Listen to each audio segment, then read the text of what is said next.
मित्रांनो, प्रेम करा पण ते टॅटू पर्यंत आणून देऊ नका, असं मी प्रत्येकाला सांगत असतो. जे नातं असतं आपलं ते ताणायचं किती हे दोघांच्यावरच अवलंबून असतं. जास्त ताणलं की त्याचं कुठं ना कुठं तरी एंड होतोच. तर 5-6 वर्षाचं 10-12 वर्षाचं जे तुमचं रिलेशन असतं ते तुम्ही एका झटक्यामध्ये तोडून मोकळे होता.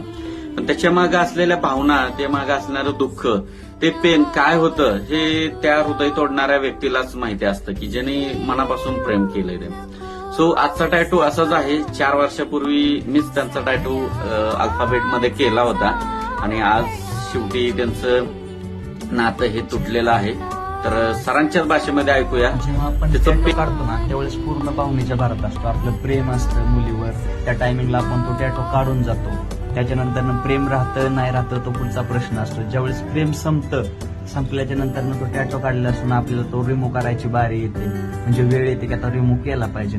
आणि आपण रिमूव्ह करायला येतो त्यावेळेस असं होतं की आपण रिमूव्ह करतो, पण जेवढा टॅटू काढायला त्रास होत नाही ना त्याच्यानंतर तो रिमूव्ह करायला त्रास होतो. त्यासाठी चुकून पण आहे ना भावनेच्या भरात असली कोणती गोष्ट करू नका. थोडं सावधान व्हा. अक्षय सर सांगते ते पण ऐका आणि ते ऐकल्याच्या नंतर खरंच तुमचा फायदा होईल. पुढे जाऊन तो त्रास इतका होतो की वेळ निघून गेलेली असतील